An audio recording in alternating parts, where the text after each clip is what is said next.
Quando eu era pequeno, eu sofria muito, quando eu era criança, com xixi na cama, fazia muito xixi na cama. E era engraçado que sempre quando eu tava sonhando, eu via uma cadeira, no sonho, uma cadeira, nunca era uma cadeira dentro de contexto, era uma cadeira fora, assim, tinha uma cadeira sozinha. Eu falava assim, eu acordava e falava, pronto, fiz xixi na cama. E era impressionante, via a cadeira e já acordava. Eu creio que isso seja uma referência, percebi que tava todo molhado e aí já botava a cadeira no sonho, não sei, é isso?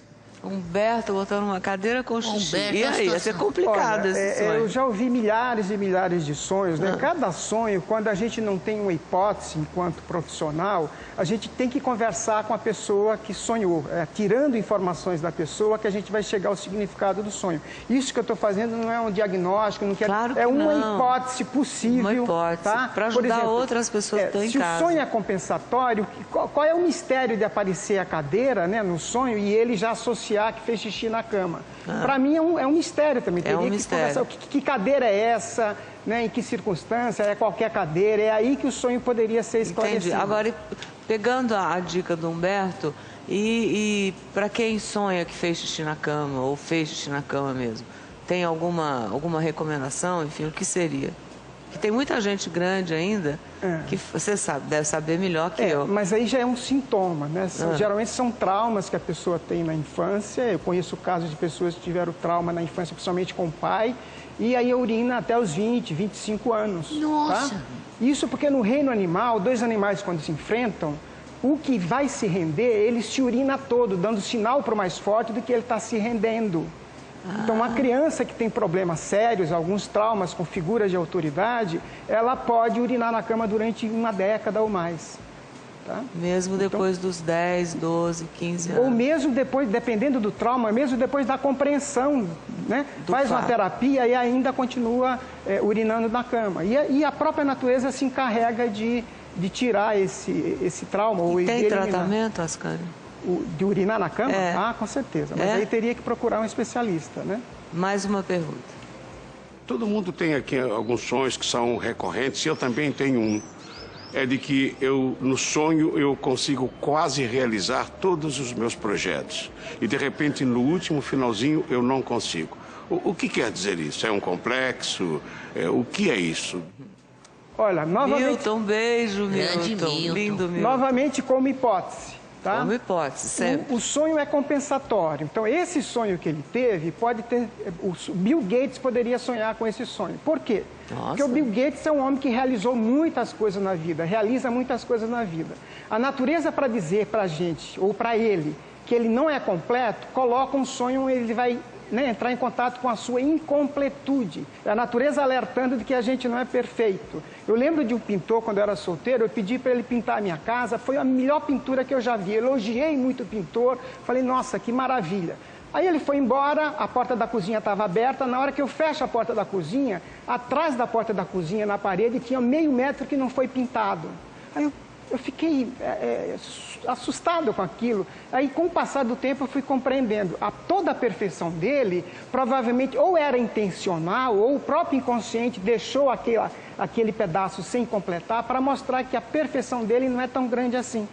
Ou, entendeu? Por gesto de vontade, ou sem querer ele deixou. Eu acho que é a sabedoria, porque já era um senhor com mais de 65 anos. Então, acho que já era um homem sábio e deixou aquele sinal de que ele não era completo. Eu acho que a gente tem... Eu estou aprendendo tanto aqui, vocês não estão, Louro? Muito legal, as coisas que a gente nunca tinha ouvido antes. Não, então... E o Ascânio, ele segue ele estuda? Há quantos anos você está no mundo dos sonhos? Eu já anoto os meus próprios sonhos há 30 anos. Anota? E no consultório eu comecei em 85, 6 anos depois eu montei grupos de estudos dos sonhos. E mais de 1000 pessoas já passaram por esse grupo de estudos dos sonhos, onde a gente aprende primeiro a teoria junguiana e depois, em grupo, trabalhamos com sonhos. É maravilhoso trabalhar em grupo. É bom escrever o sonho? Sim, eu recomendo. Se a pessoa quer mesmo trabalhar com sonhos, é importante que ela registre. Por exemplo, eu já registrei 3.250 sonhos. Você acha que eu consigo te contar algum inteiro? Não. Agora, quando eu me debruço sobre esses 3.200 sonhos, eu relembro de tudo. É como se fossem fotos. Você deve ter milhares de fotos. Agora, se eu pedir para você falar de todas as suas fotos, você não vai lembrar. Não. Então, sonhos são imagens daquele momento. Então, quando eu pego um sonho de 30 anos atrás, eu me recordo o que eu estava vivendo. É um filme do momento que a gente está vivendo. Você tem sonhos recorrentes nesses 30 mil sonhos? Nenhum. Eu tenho sonhos que repetem o mesmo tema. Inclusive no consultório e nessas mais de 1.000 pessoas que passaram pelo curso, eu nunca vi um sonho igual ao outro. Apesar das pessoas dizerem que sonha sempre com a mesma coisa. Sempre com a mesma coisa, mas é muito raro. Pode sonhar com determinado tema, depois de uma semana sonha com aquilo, mas acrescenta-se alguma coisa. Agora, tem gente que sonha colorido e tem gente, acho que tem uma dúvida sobre isso. Quer ver? Eu acho que é uma pergunta. Roda. Eu me lembro de quando eu era pequena, eu sempre sonhava assim, que eu estava num balanço, e aí eu pulava desse balanço. Aí vinha aquela sensação boa, assim, de você estar meio que voando. E aí quando eu ia chegar no chão, bom, eu sempre acordava. E tem essa coisa também de, por exemplo, eu já sonhei com uma tsunami que estava vindo. Quando ela ia chegar bem pertinho, pum, a gente acorda. Por que a gente sempre acorda nesses momentos, assim, decisivos do sonho? A gente nunca consegue saber qual é a sensação final de tudo. Essa é a minha dúvida. Tá. Obrigada, Jéssica. Olha, quando o sonho desperta muita emoção, normalmente a gente acorda no ápice dele, porque ele tem 4 partes básicas. A primeira parte, a introdução, digamos assim, ele diz o que é que ele vai falar, é o tema do sonho.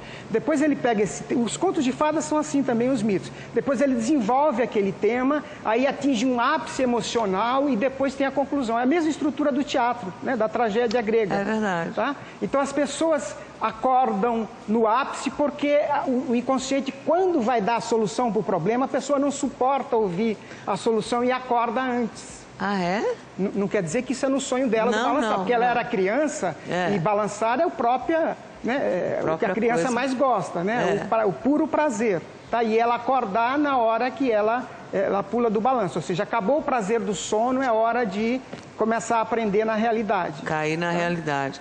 Eu tenho uma pergunta de sonhar colorido ou preto e branco. Então, eu queria assim saber. Tem gente que diz que sonha só preto e branco, tem gente que diz que sonha colorido. Tem alguma diferença? Faz alguma... Tem alguma observação a ser feita? Olha, a hipótese que eu tenho é que quem diz que só sonha preto e branco é porque não prestou muita atenção nos sonhos ainda. Eu, quando comecei a registrar meus sonhos, provavelmente os primeiros 50 sonhos, eu não percebi, não tive consciência se era colorido ou não. De repente, um apareceu colorido. Aí eu falei, puxa, eu sonho colorido. Olha, eu já tinha intenção de estudar os sonhos, já estava registrando cerca de 50, só então é que eu percebi que sonhava colorido. Mas provavelmente todo mundo sonha colorido. Tá? Mas quem só sente que sonha preto e branco? A minha recomendação é que comece... análise sobre isso? Eu recomendo que comece a registrar os sonhos e, com certeza, em pouco tempo, em algumas dezenas de sonhos, ela vai perceber que sonha colorido. Eu posso considerar que um sonho possa ser uma premonição, depois de tudo isso que você falou? Olha, porque o sonho vem desse universo que eu falei que tem 13 bilhões de anos, que é o inconsciente coletivo. Lá não existe tempo, existe a eternidade.